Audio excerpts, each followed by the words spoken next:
quick ride and a quick question. Let's get cracking.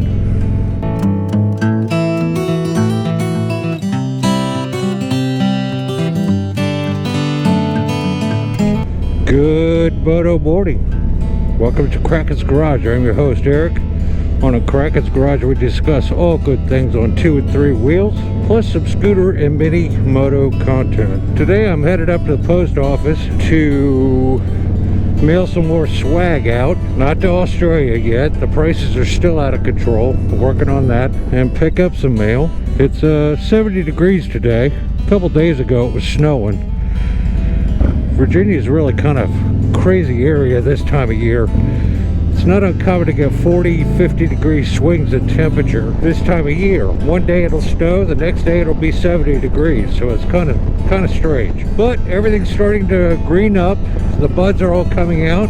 Pretty soon the pollen will be so bad you can write your name on your bike in about 5 minutes with the pollen floating on it. But I'll take it. A lot of firsts today. We're trying this setup. I'm gonna have to make some adjustments here on my quad lock.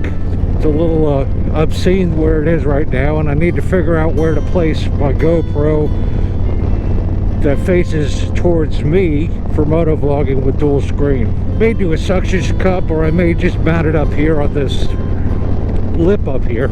We'll figure it out. On the upswing, I did order my rear sets from Harley-Davidson. They are discontinued for the Roadster, so whatever is on the shelf is it. It's the end of the rainbow. So that was kind of a big purchase. It listed for a little over $700. I found it online for the upper 600s, but not really a huge savings, but a little bit of a savings. So I was excited about that.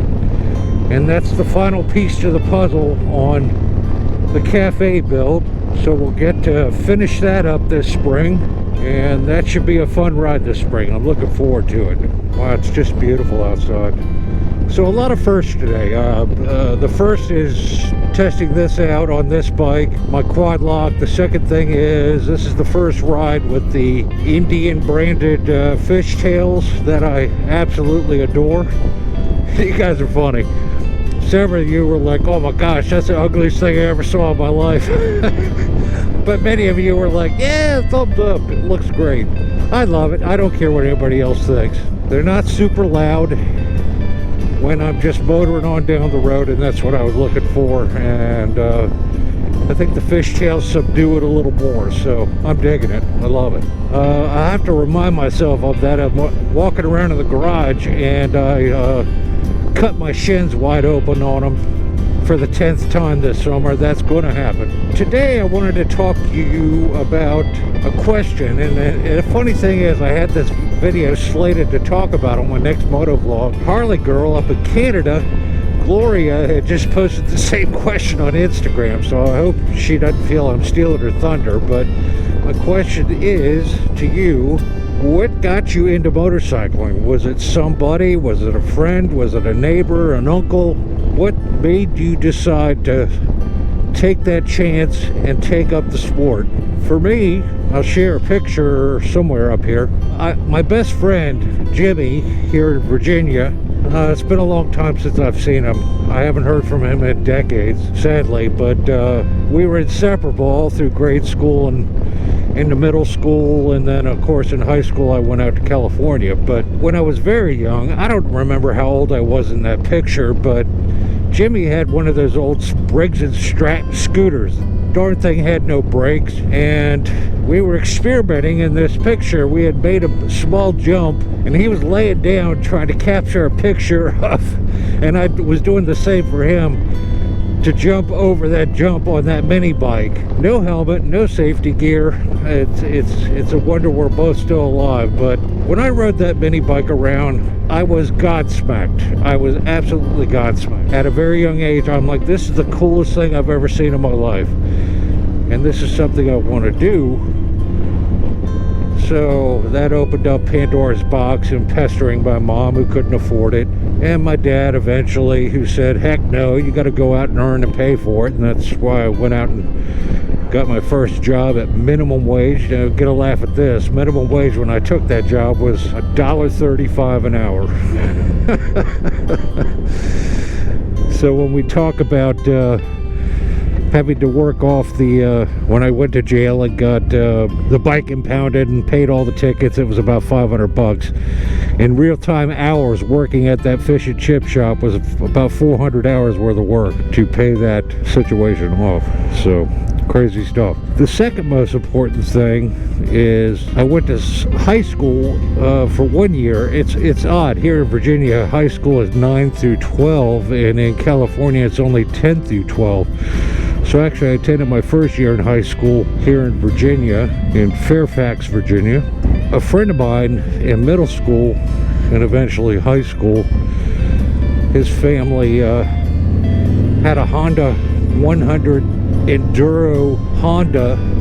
I don't remember which model it was, but it was a dirt bike with turn signals, and it had a metal chrome front and rear fender, if that makes sense.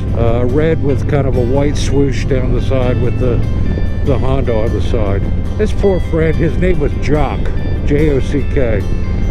And then, God love that dude, every day of his life at school, when they're taking roll call in the gym class, they call out everybody's name, and every time they called out Jock, somebody in the back would yell itch or strap, for jock strap or jock itch. I felt bad for Jock. Could slap his parents for naming him that, but anyway.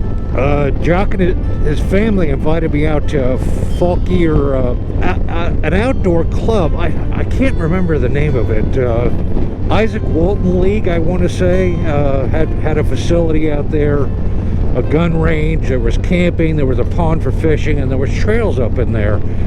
And Jock and his family invited me, and I got to go out there and ride that Honda 100. That was the first time I ever learned. Jock taught me how to use a clutch, and I couldn't have been more than 13, 12 maybe, I don't know. A lot of years have gone by. I rode that thing every minute I could.